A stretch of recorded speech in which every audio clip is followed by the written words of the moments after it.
Shut your face. We speak the truth here. We only like to talk about the truth. Real life, nitty gritty shit, okay? We don't like lies. We don't like liars. We like the real deal. And we also talk to some really cool people. So thanks for listening. Check us out on our Patreon and hit that follow button.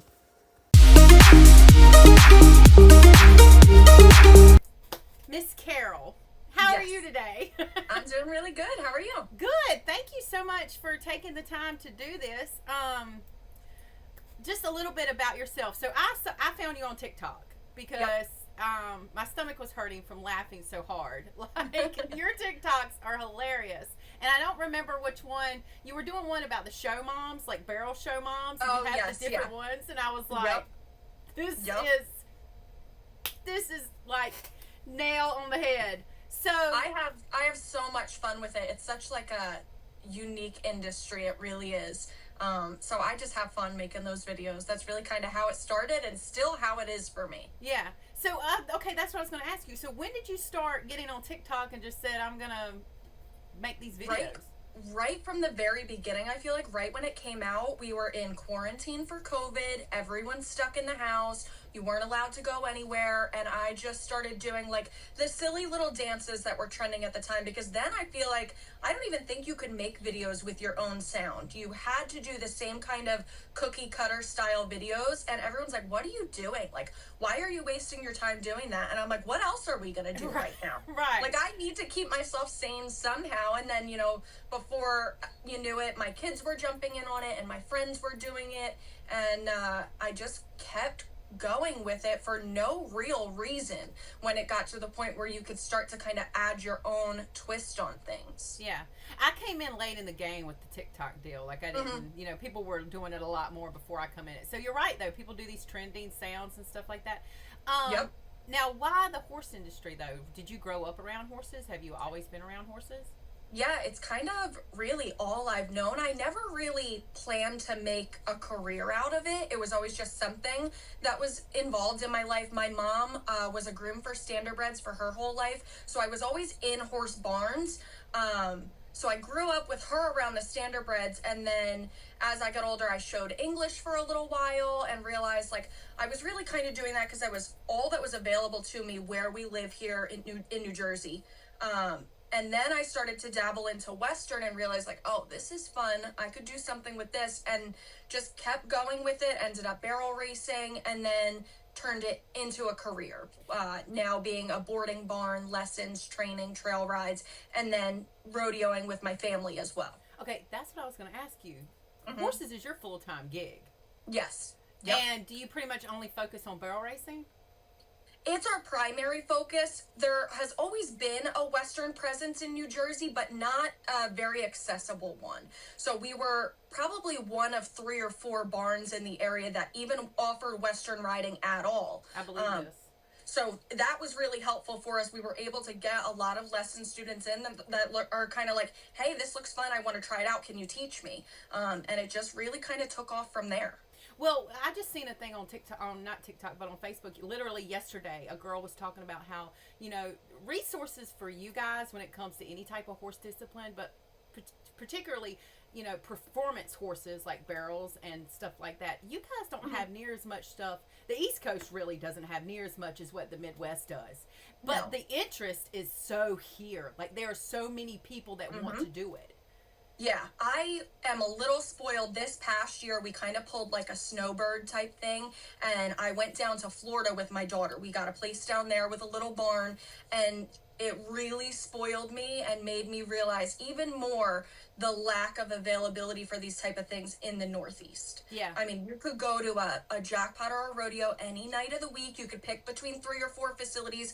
Up here in New Jersey, we essentially shut down after Labor Day. Labor Day to Memorial Day, you're lucky if you find something once a month. Oh, wow. And then even during our busy season, right now, there's really nowhere for the women to compete professionally within like a 7-hour radius right now. No, you're absolutely, I don't want to say it's a problem, but it presents itself as a problem for people that are really like at that place where, okay, do I want to get serious about this hobby, or do I want to just keep it here? Because you literally don't have nothing. I mean, like you said, what decent person is going to sit there and take time off of work to drive a freaking week all the way to Texas or Florida? Right, and you think you can make a living out of it, but what are the chances of that? You know, your expenses are probably always going to exceed your income with it, and it's kind of like, you know, like recording country artists. They're like, oh, you got to go to Nashville if you want to make it. Do we have to move out to Texas if we want to be a barrel racer? Like, probably not realistic for a lot of people. Yeah, it does suck though, because I literally was talking to a guy whose business is in Texas, and I told him, I'm like, I'm on the East Coast, North Carolina, and I said, you know, like jackpots here are 200 people, 250. Yeah.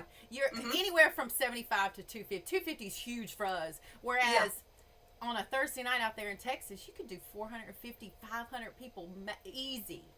Right, and think how much easier it is for those girls to collect their earnings to compete on a national level in comparison to where we just don't have as much opportunity. Now you're saying, you know, 250 is your max. 100 here is a huge race. Wow. Yeah. To see over 100 riders, there's got to be a lot of added money. You're trying to pull people from New York and Maryland to come to that race. It's not easy to do. Wow.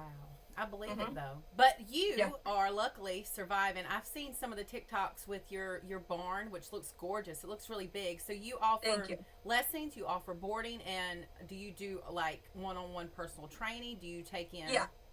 Yep, we have a full lesson program. We have beginner lesson trainers for those that are just starting to get into it. And then when you get to the point where you're ready to compete, maybe get your own horse, and really start working on like the biomechanics of it all, I'll take that student over and we'll start doing that and potentially traveling with the barrel racing a little bit, as much as we possibly can in this area. Right. Yeah, no, totally. I get that. Now, I also wanted to kind of talk to you about, where do you get your inspiration for your TikToks? Like, where do you, like, do you just think to yourself, you know what, this will be a good idea? Yeah, I feel like it's kind of like, I feel like my page took off when I stopped trying to do those cookie cutter, you know, put on a pretty face and really just became more genuine in who I am and not really cared so much about watching my mouth for brand deals and stuff like that. Once you become more relatable, I think people really come to that a whole lot more. Yeah. There's so many moms that are in this sport that it's their kids, the first generation that's doing it, and they're just figuring it out as they go. There's so many different aspects of it. There's the girls that do have their horses, and just I've been doing like a horse mom series about the care of the horses, and girls like, oh, I've never seen that, I've never done it like that. And then, you know, the comments are coming in like, oh, well, this is how I do it, and I'm like, oh, well, I've never done it like that. Like, that's really cool.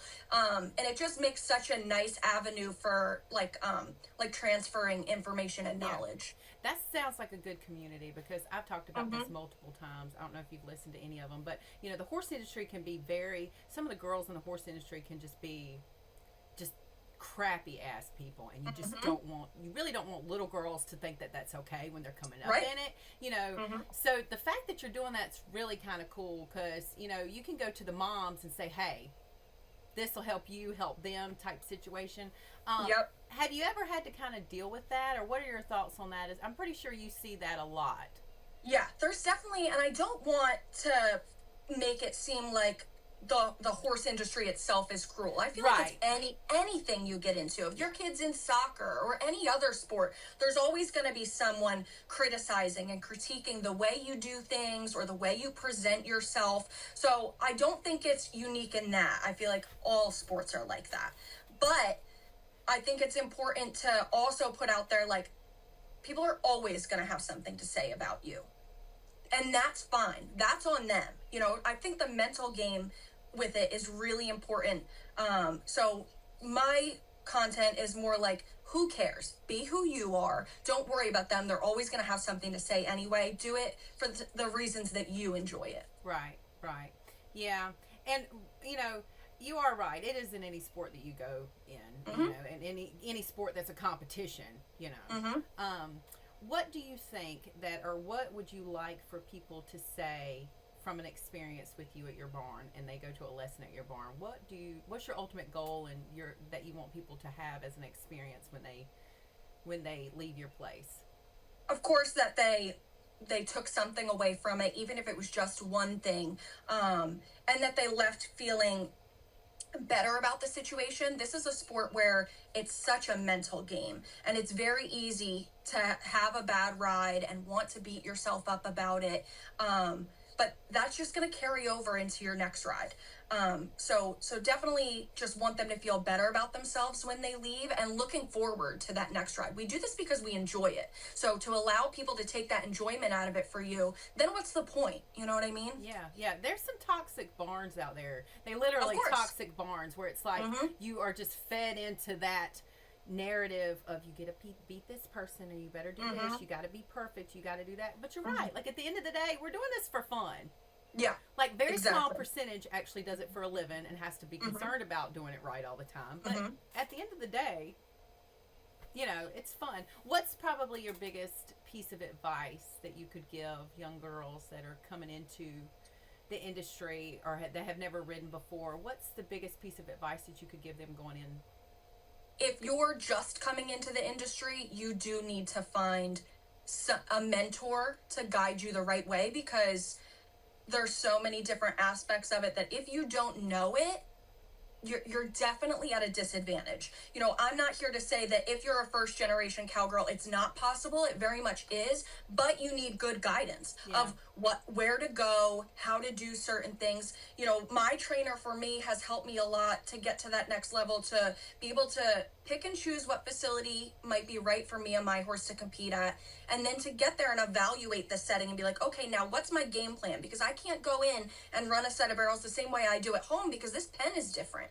And maybe this pen isn't built for the horse that I have underneath me today. So how can I tweak the way I ride my lines and ride my horse to set them up for success? And if you're just coming into it and learning to stop and steer and stay in your saddle, that's a little bit above your pay grade in the beginning, and you need the right guidance. Yeah.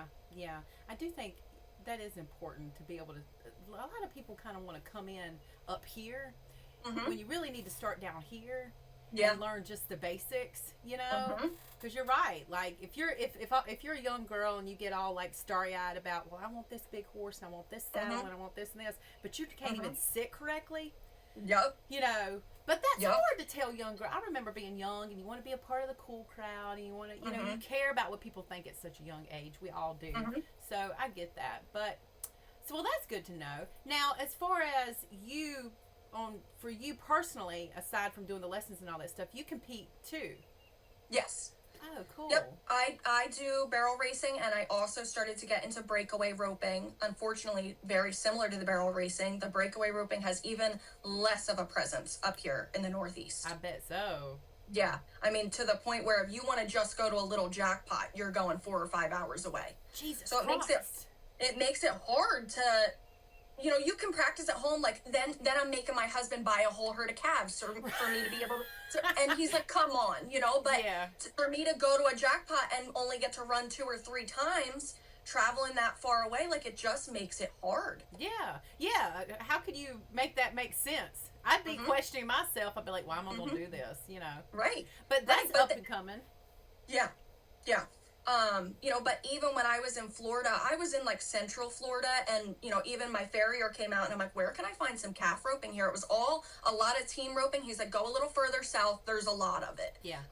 So I hadn't gotten to that yet while I was there, but it's definitely more of a presence than up here in the Northeast. It is a lot of cow horses down in Florida. I was like kind of shocked at when I kind of started realizing how much of a presence Florida has with horses. 'Cause I initially thought, no, it's not that many horses down there, but it's a lot of horses down there. Yep. So, have you been to Texas? What's the furthest you've been?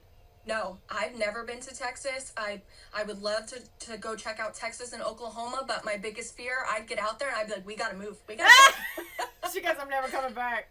Yep, because my daughter competes too, and again, I just kind of feel like I'm doing her. Every mom thinks that their kid's incredible, right? You're a mom? Yeah. You don't look older than like 25 or 26. No, my 11-year-old daughter, I feel like every mom thinks their kid is great, but my 11-year-old, really has a lot of talent, and I feel like I'm doing her a disservice by keeping her here in New Jersey, where she just doesn't have the same abilities as those other girls. You know, I watched Dusky Lynn Hall on TV and I'm like, wow, you know, but she has so many opportunities there to get to that level. Yeah. Well, I think I told you.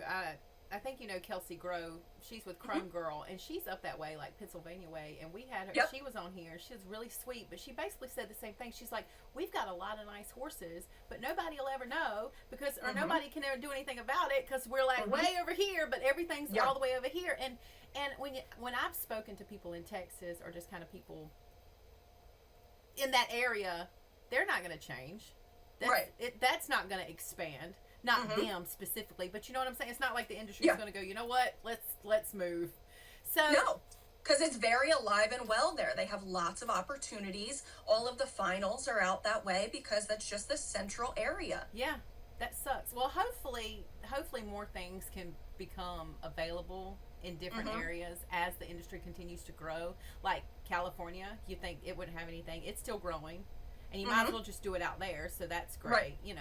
So hopefully that's the case. Now, as far as TikTok being, have you gotten caught up in the whole Lexi Ray drama?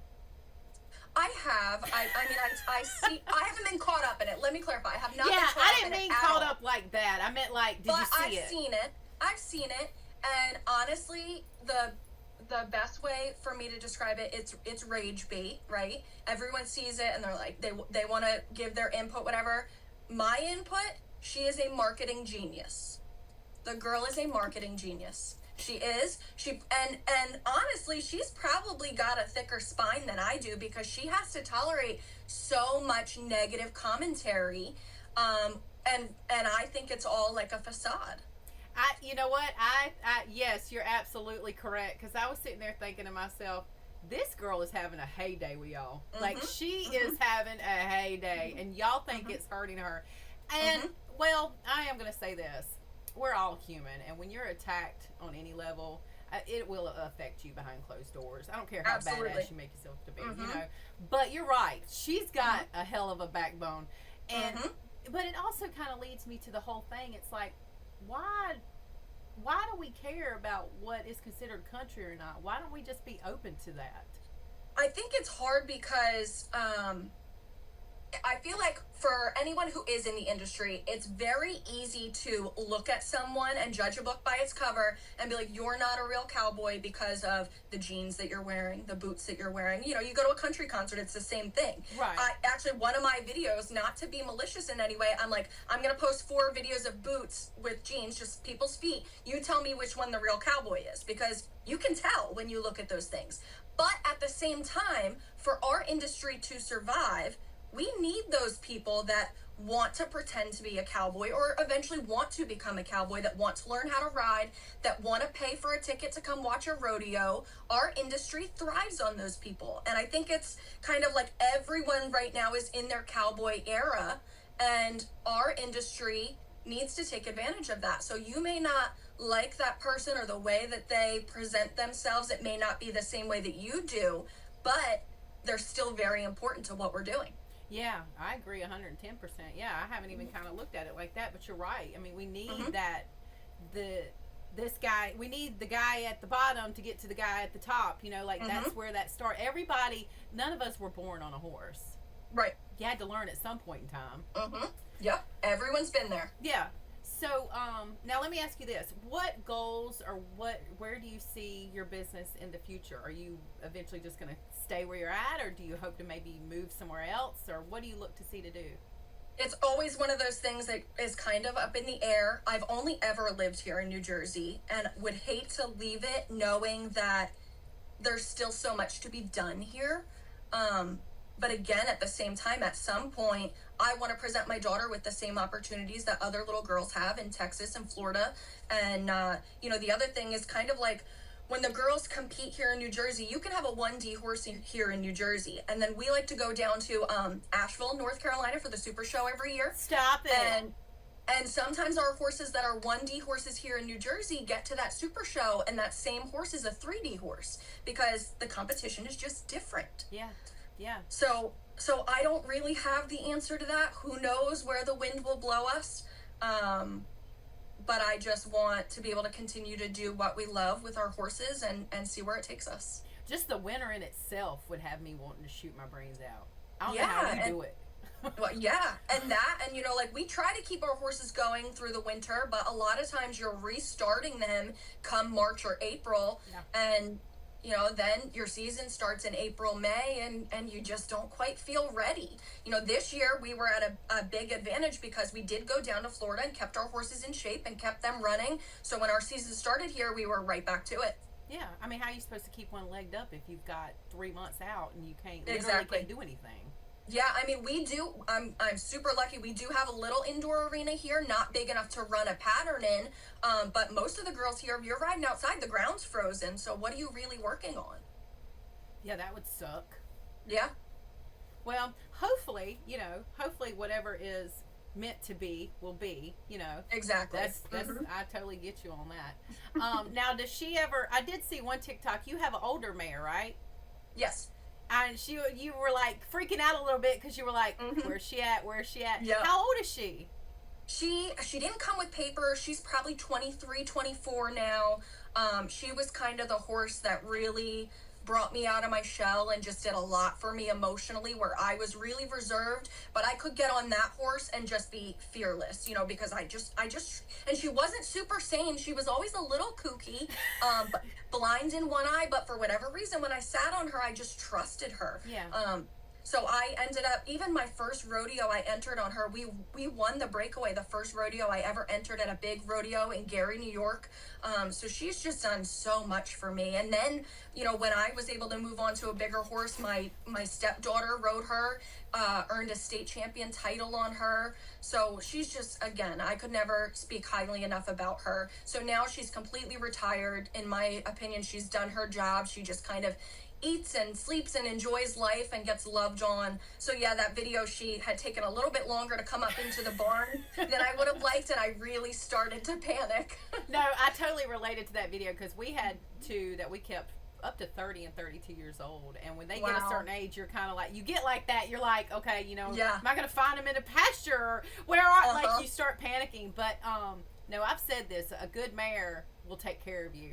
Crazy or not, they will absolutely take care of you. That's very relatable because that's funny, because I want to ask you your thoughts on this. I saw this girl posted this thing in a Facebook group, and bless her heart, she just was like, we've all been there as cowgirls or horse owners or whatever you want to call it, where we're with this horse, but we're just not clicking, like we're just not hitting it. But you don't want to give up, because it's a trait of us that is a good thing for all cowgirls across the board. We don't give up very easily. And bless her heart, she's just pouring her heart out into this little post about, I've done this, I've done that, I've done this, I've done that, but I just can't sell her. And everybody's like, sell her. Sell her, because you're actually not doing her any good by not letting her, or whatever, gelding, whatever you got, go on to possibly a better home. And a more suitable home. As soon as you started talking about it, I had one horse probably 2 or 3 years ago. And I originally bought her for my daughter, and I was going to put some work into her to make her more suitable for her, but I fell in love with this horse. I got on her, and everything just meshed. It clicked, like you talked about. But I wanted her to breakaway rope on, and instantly box sour, rearing up in the box. And I'm like, okay, let me see how she is on the barrel pattern. And then having very similar issues on the barrel pattern. And I'm like, well, I don't need another trail horse. And that was it was the hardest decision I ever made. But sometimes selling that horse because it's not what you need right now is also doing a service for that horse. And she did go and find a trail riding home, and that's the most suitable job for her. It sucked for me. It broke my heart. I didn't even want to go out and ride for a while after I got rid of that mare. But I think in the end, we do have to make those really hard decisions sometimes where this just isn't the right match for me. Yeah, and another kind of conversation I saw, everybody was kind of giving another person a hard time. They were like, if it's your heart horse, you won't let it go. Not necessarily. I mean, like, if you actually love the animal, you will let it be happy. Yep. Rather than pushing them to do something that maybe they don't enjoy. Yeah, absolutely. Yeah. I think Mm-hmm. it's cool as hell you do breakaway because I love breakaway. I think it's like it needs to have way more attention than it, and it's Yeah. starting to get more. It really is. Mm-hmm. It's starting to become a way bigger thing. I think when we finally see it at the NFR with the other events, that's when it'll be like, we did it, we Yeah, made it. I Now, think now that's it's going the to real happen. deal. I Well, hope so. Kimes had a big event for breakaway though. Mm-hmm. With Kimes, I believe it was a pretty big Mm-hmm. event that happened. Yeah. So, and Yeah. that's kind of new. That's not like something that's been standing for a long time. Um, Mm-hmm. Now, as far as like barrels are concerned, when did you know that you wanted to do barrel racing? I met my husband. He came to my stepfather's farm and hosted like a Western fun show type thing. And I was just there working, feeding the horses. And I don't know why. I really just didn't even know the extent of it. And as soon as I saw it, I was like, wow, this looks like, and again, I was showing English. I was showing in the equitation where you're going in the show ring and girls are throwing up off the side of their horses because they're so scared to go in with the judge. And then I'm watching this and I'm like, oh, this looks fun. Let me try this. And it just kind of transpired from there. It is a lot more fun. I mean, I've never done it, but I did grow up like Western pleasure and very much like that area. And once you kind of see, it's like, not that it's more laid back, it's way more competitive, but it is a more laid back kind of environment. You don't necessarily have to be perfect because you kind of think back to yourself, like with equitation, probably like, why the hell did I do that for a ribbon? Yeah. Like, why do we pay someone to judge us? You know what I mean? Like, the whole concept of it is kind of like, why do we put ourselves through this? Somebody was like, horse girls are crazy. Well, we literally pay somebody to judge us and tell us that we're doing like crap. And then for ribbons, like, then when I got into the barrel racing, I'm like, oh, you can win money back doing this? Like, right. I think the other disciplines are starting to kind of come around because over the last couple of years, especially with ranch coming up, you know, you see a lot more payouts happening. Which I was thinking to myself too, why did we do this for a ribbon? Like you see these barrel racers or even breakaway ropers, they get good payouts. Like, y'all are doing this for money? Yeah. What have we been doing this whole time? Hell if I know. Now, do y'all get into the whole 4-H deal? Like for your young kids, do you get into that? We never have. It's, again, not really prominent here. It exists, but more like rabbits. I feel like rabbits are like the big thing. When I went down to Florida, then they have like the cows, the pigs, all of it. Again, just doesn't really exist here. That sucks. You do need to move. Yeah, right? I've got some customers that are up there. I told you, and then other ones that are kind of up there, and it's like I didn't realize it was just that small. I mean, you could think that it is small, obviously, but you know. Sometimes you just don't think how limited you are, but I guess that's why everybody ends up going down to the Midwest. I mean, why wouldn't you? Now, as far as some of your idols in battle racing, who are some of the people that you look up to? I love like a female pioneer, right? Like my whole aura is Boss Mare energy. So in barrel racing, I'm going to be a little cliche here. I love Fallon Taylor. Not only because she's such a role model for young girls, but she's transparent.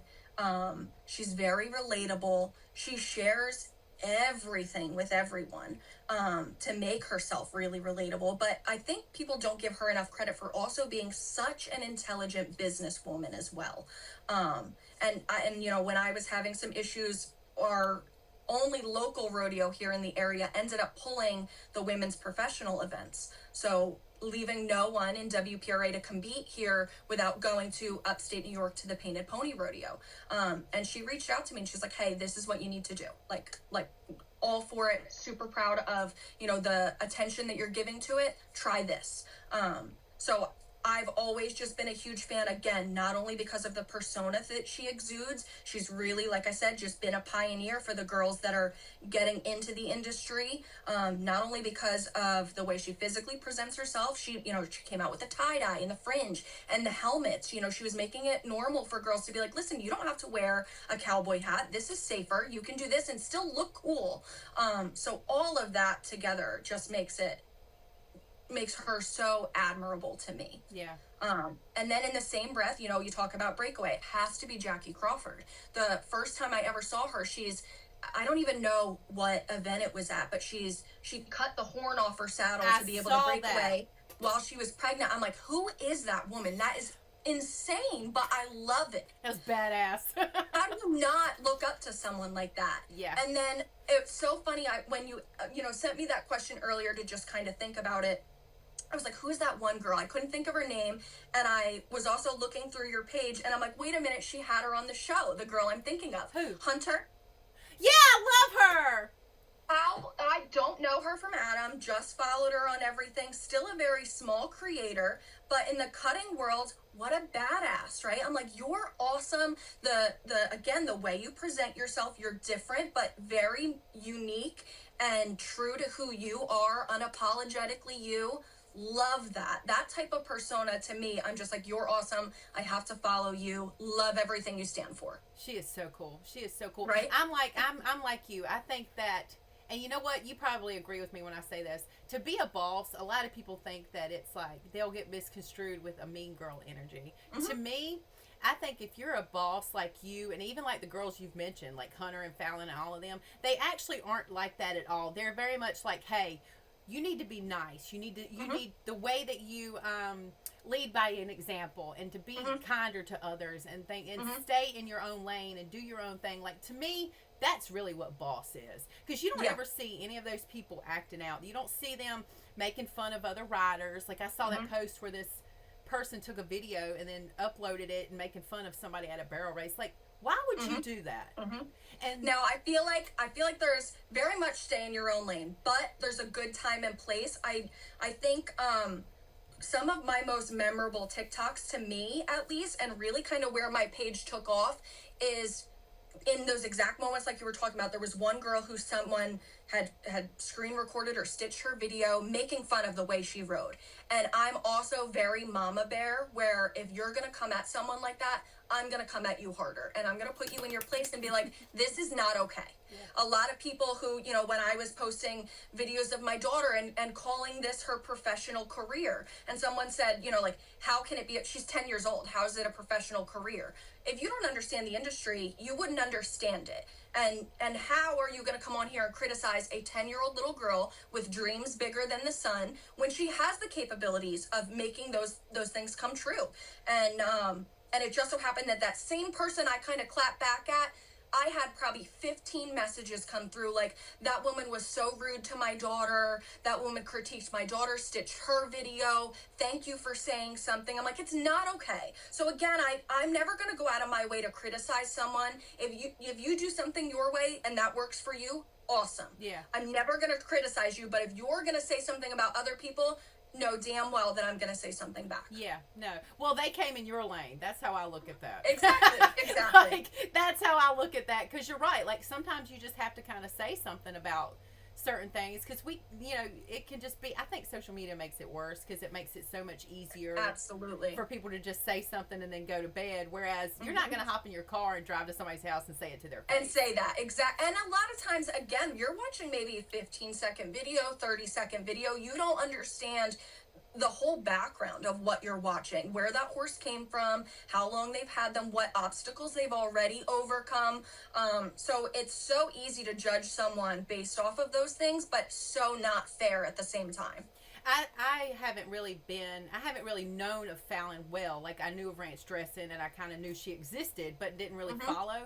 But I found to like her when she was very transparent about a particular thing when she was going to set up as a vendor for her business and stuff like that. And she was just very straight up, like, this is how much it costs, this is what happens, this is blah, blah, blah. And I think it was really cool, like you said, because I looked at her and was like, okay, I can relate to what you're saying. Like, this is really helpful. Like, not every business would do that. This is actually really cool that you're doing that.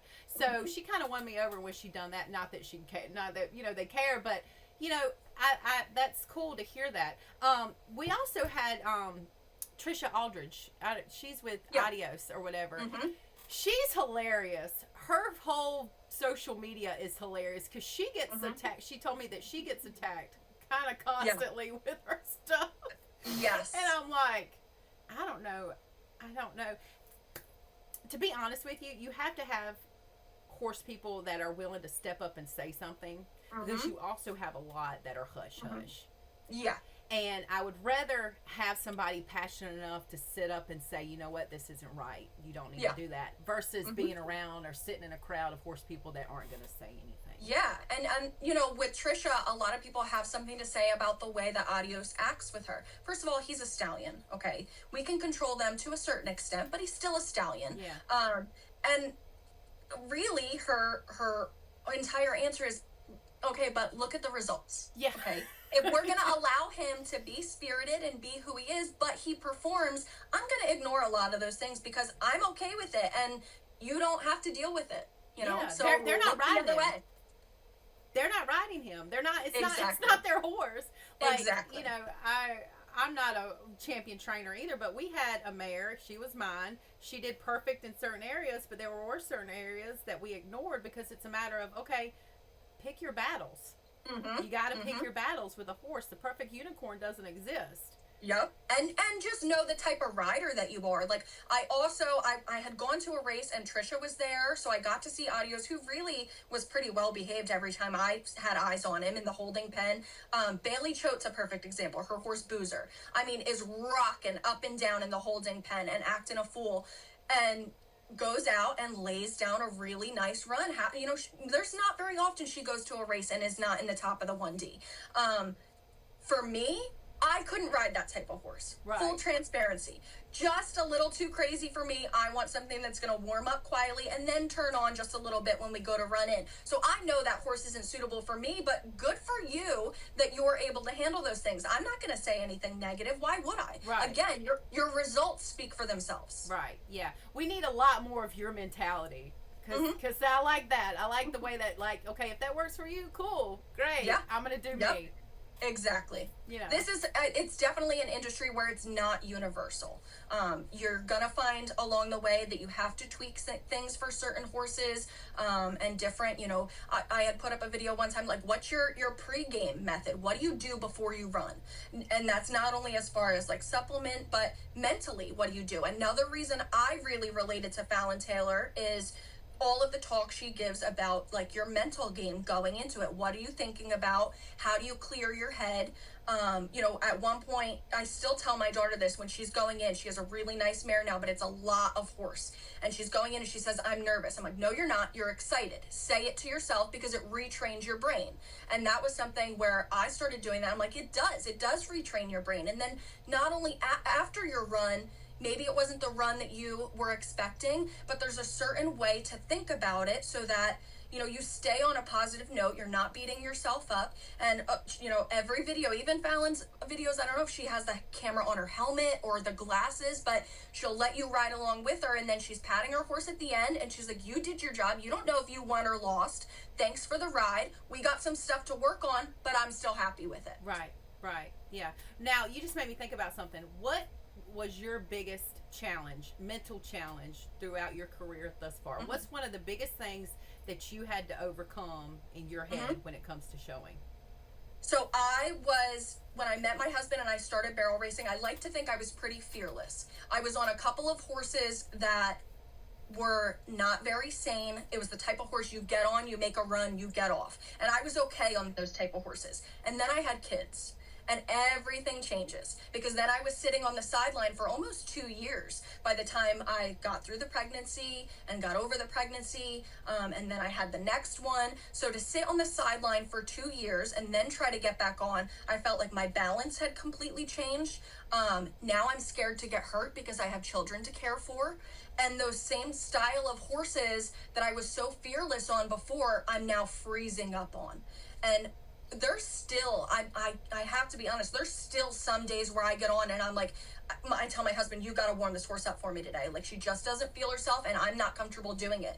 So again, it's just a matter of kind of knowing what your limitations are, finding someone that can help you with it. So for me, that little rope horse that I told you about before was really the one that brought me out of my shell and let me get back in the saddle and let me feel free again to the point where I could just function without like blacking out when I'd go in to make a run.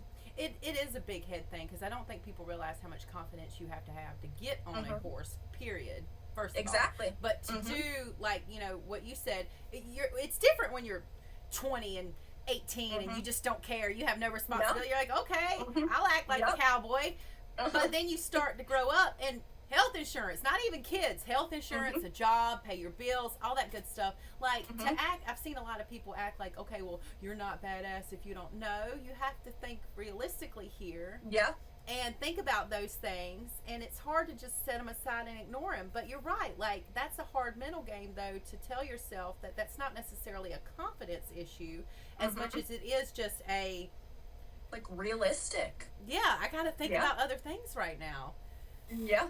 What did you tell yourself, though, as far as to keep going? Like, do you just kind of work around it, or do you just... I try to get... I know it's not realistic for everyone, but I try to ride as much as I possibly can. I try to ride all of my horses so that when I get on them, I kind of know what they're going to do. And if something feels weird, I know it because I just know them like the back of my hand. And it's just also so hard in this sport because when we have those feelings and those emotions, now our horse feels it. Yeah. And now we're almost asking something bad to happen if we can't overcome those emotions. So you have to kind of just swallow it and deal with the emotions that you're dealing with so that you don't create that issue. Yeah. It's tough. It's not an easy sport. No, it's not. You are right, though, because back to what you were talking about with your mare, who kind of takes care of you and helps you build that confidence. I had bred mine a couple of times. It didn't work out, blah, blah, blah. And it was totally my fault. I take full blame to this day. She had been up because she was so far along. We already had the stall like busted out. We were waiting, but she had stillborn twins. So we just kept her up a little more after that before we put her back on fescue, like out in the hay pasture. My dumbass decided I'm going to ride her without letting her out first. And it was completely my fault because as soon as I cinched her up and got on her, she went up in the air. I went down. She come down. It was a big old thing. And that was probably the first time that I called my mom up and I was like, I'm going to need you to come hold this horse. You know, and you're like, that's when it kind of hits you. You're like, okay, I'm not Superwoman. I am scared right now. Let me get myself together, you know. But I took full blame for the situation. It was my fault. I should have never tried to ride her. I should have let her out first. But it is like, I'm relating to what you're saying because, you know, even, I don't care how long you ride or how much you've been around them. We've all kind of had those situations where you're just like, okay. Yeah. Deep breaths. You got to do this, though, because it's hard. It's hard to take that fear out of your brain and suck it down and like, I got this.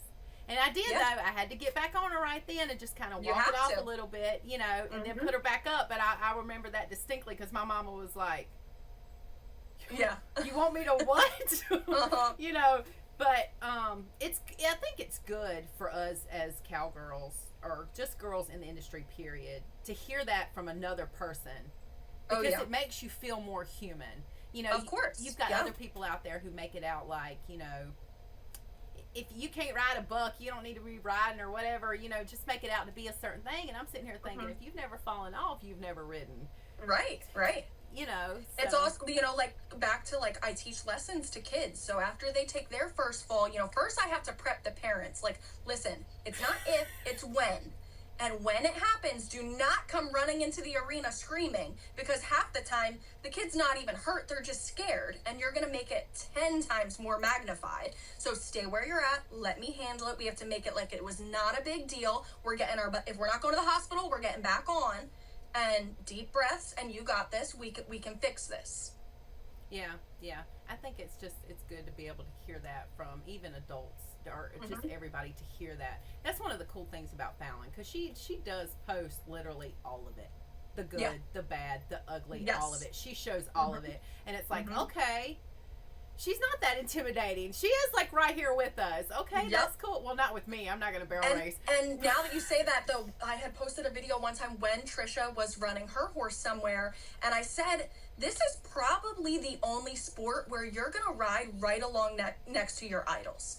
You know, you like these big soccer players and big basketball players, you're never going to compete with them. We're in the holding pen with the people we idolize. How crazy is that to think about? That is crazy. I wouldn't be able to run.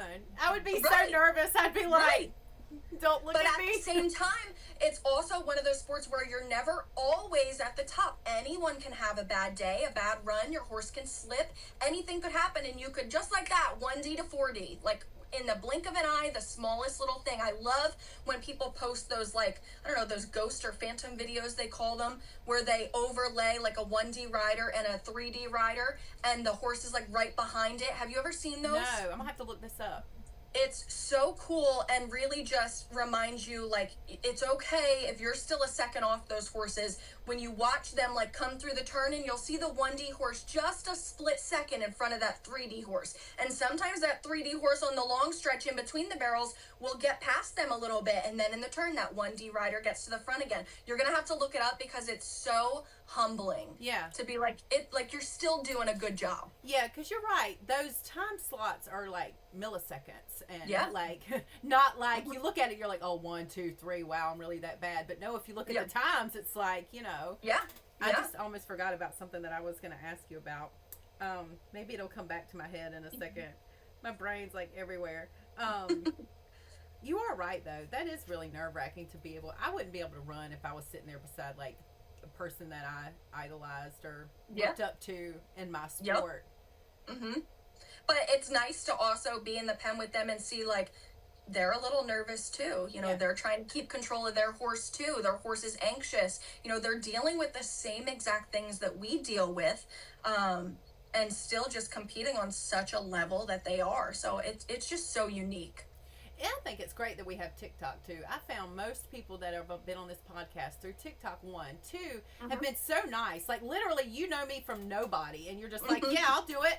Whatever, you know, and I'm like, that's the coolest thing ever. But TikTok has also been able to, obviously with other industries, but with the horse industry, you get to see how other people are living, and you feel more normal. You feel like, oh, I do that too, or oh, I used to do that too, or yeah, you know. So that's really cool. It's cool that you provide that too in your community, because you have got a community of people on your account. Like, that's really cool that you've built that. Yeah, and I said to my trainer recently, it's funny how, you know, like, the algorithm works in mysterious ways, right? And it's brought a lot of horse people and horse moms to my account, but also so many people that are like, I don't own a horse, I'll never own a horse, but I loved just watching this. Like, I just learned something.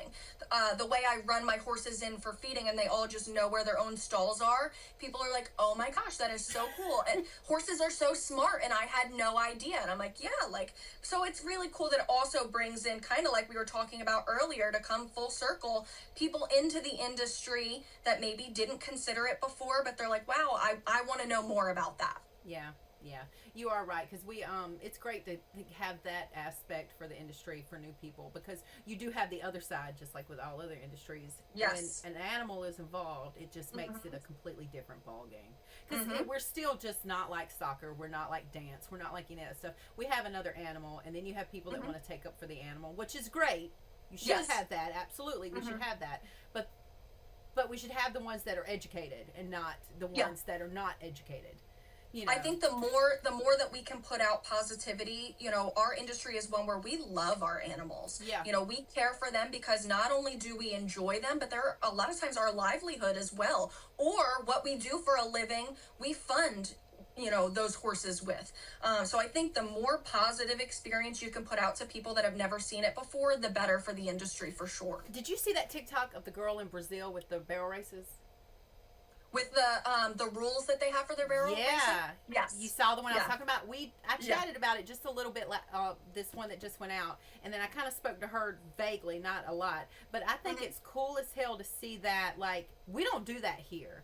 No. And they were flipping out. Not flipping out like in a bad way, but they were just like, what? I mean, they weigh the rider. They look at the bit. They do all that kind of, like, the regulations are insane. Yes. But they're still very successful. It's still a very growing sport down there. Right. Like, a lot of people do it. And I don't think Americans realize that, one, it exists outside of our country, but two, that we do that they do that stuff out there. It's like that with the horse racing industry. Like, people think they're so bad to horses that race. No. They are insanely, like, watched over like a hawk. Yep, because there's so many rules and regulations. A lot of the things that she was saying was really unique, and I think a lot of it was for the betterment of the industry, making sure the Yeah. horse doesn't have any blood on them from your spurs or the bit. The weight thing kind of, I was like, oh, like it's kind of a gray area, like Yeah. they were talking about a specific weight for the open class. Like my 11-year-old daughter runs in the open class. She's not going to meet those weight restrictions, so I have to put weights on her, and now you got to train with those weights on your horse's saddle so they don't feel heavier when you go to run. It was kind of like when I showed English, you always jumped a little higher at home, so when you went to a show, it was like easier, Yeah. So there's a lot, and I'm sure it's very defined where it's there, but that whole interview of what the rules are really got me thinking about, what those gray areas are with that, and would this ever carry over into the States? Do you think it should? Know. I think we should implement drug testing for sure, which they didn't even really talk about in that video. And they talked about the horse having no blood on them as well. We have a lot of horses that run on Lasix as a preventative for bleeders. So if you have a brand new horse that maybe you don't know needs that medication, and they have blood when you come out of the arena, what's that mean? Are they allowed to run on Lasix there? So I don't know. I think there should be more regulations than we have. I think if they did implement it here, it would change a lot of things. Yeah, it would, because I've talked about it as far as now. Do you think that horse trainers should be regulated as far as like licensed? Oh, I don't know. I don't think it's a bad idea. I feel like a friend of mine had just kind of posted a video that like the backyard trainers are really coming out of the woodwork and teaching children and not capable of teaching children, don't really have enough experience themselves. I think anyone that introduces someone to get into the saddle is positive, but again, it has to be the proper guidance, and then you kind of have to rely on brand new people in the industry to take the initiative to be like, okay, thank you for getting me started, but now I need to seek better training. And a lot of people just don't know the difference. So I think it's a pretty good idea to have some sort of certification. I mean, you have to be certified to do racehorse training, which I did not know this. Mm-hmm. I learned this from talking to a random chick on TikTok. She taught me this. Mm-hmm. And I'm like, why don't they do that across the board? Because, when Yellowstone come out, I've said this like 900 million times, Mm-hmm. you started getting more people getting interested. Yes. They wanted to make a business out of it, blah, blah, blah, blah, Yep. blah. Whereas you've had people that, like yourself or other people, that have been training literally for years, like their whole Mm-hmm. life. And now you're competing with somebody that's had a horse maybe a year. Yeah. That Yeah. wants to put themselves up as a business.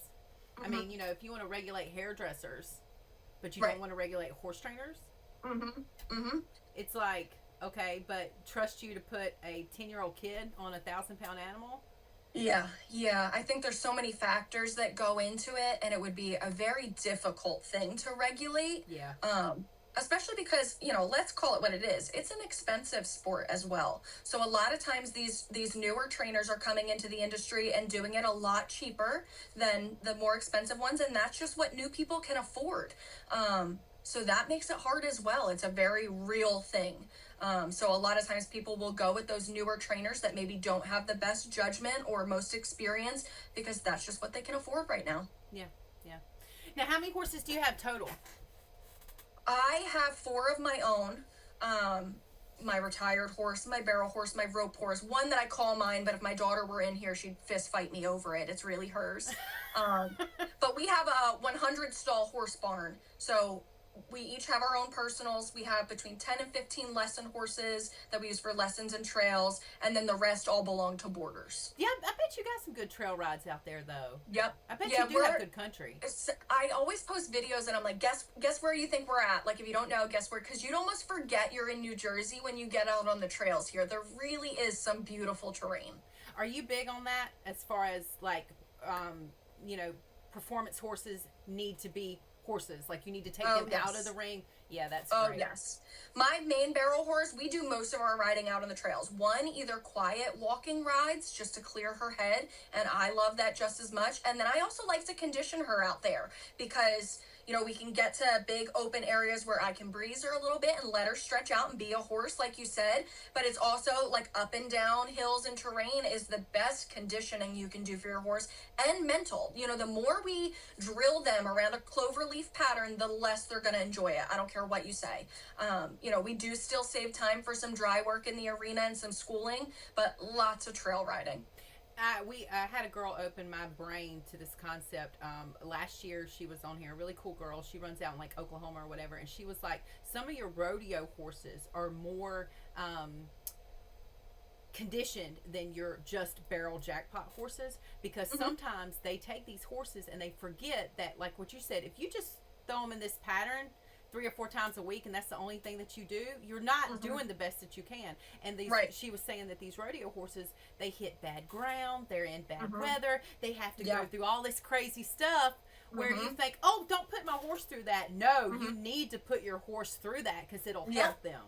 Yes. Rodeo horses they're elite. They really are. It's very hard to take a barrel Betty jackpot horse that you've been taking to jackpots where they cancel if it's raining. The ground is going to be perfect. You take your time going in. It's usually a center alleyway gate. And then you get to these rodeos and they just tilled up the grass this morning. Yeah, that's what she said. The first rodeo I took one horse to, there was a llama tied to the fence for like one of the clown acts. Oh my... I almost got killed over this llama because my horse had never seen one before. I believe you. So they really tolerate some crazy stuff. They're just elite horses. They really are. I didn't even think about it when she started explaining it. I was like, oh my God, you were so right. But, even if you aren't in those events or you don't go to those events or you don't do anything about it, it is good to even consider just expressing your horses to it. Just to help them out. I mean, just to make them better. Yeah, because you never know, like, what you're going to experience on the ride from your trailer to an arena, So the more you know that your horse is not fazed by those things, the better off you are. You and your horse. Yeah, are conditioning their body, really, to be able to do better. Because if you don't work your horse out like you would your own human self, you're not going to do that well. Yeah, I posted a video the other day, actually, if you're considering rodeoing, how you never really know what the conditions are going to be when you get there. And I was out riding my horse in the mud, because if you don't expose your horse and work them in those conditions, one, you don't know what they can handle, where if the ground's a little sketchy, is it unsafe for your horse to compete there? But if you know that it is safe for your horse, that you're feeling confident going into it because you've already prepared them for that. Where if you only ride when the sun is shining and the weather's beautiful, that's all you're prepared for. Yeah.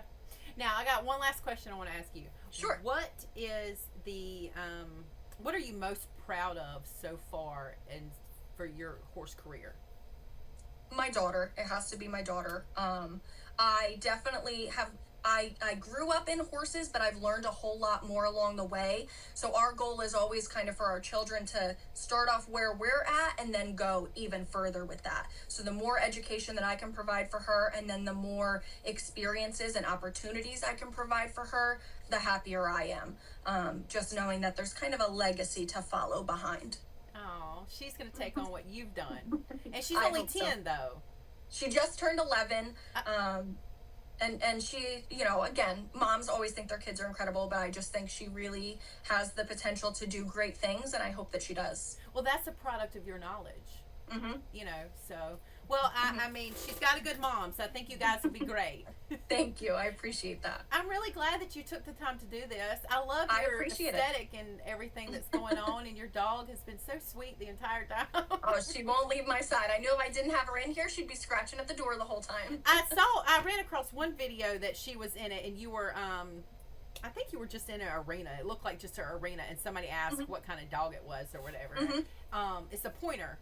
Right? Yeah, she's a German Shorthair Pointer. They're used for like pheasant hunting, but she loves to be a farm dog. I mean, she does it so well.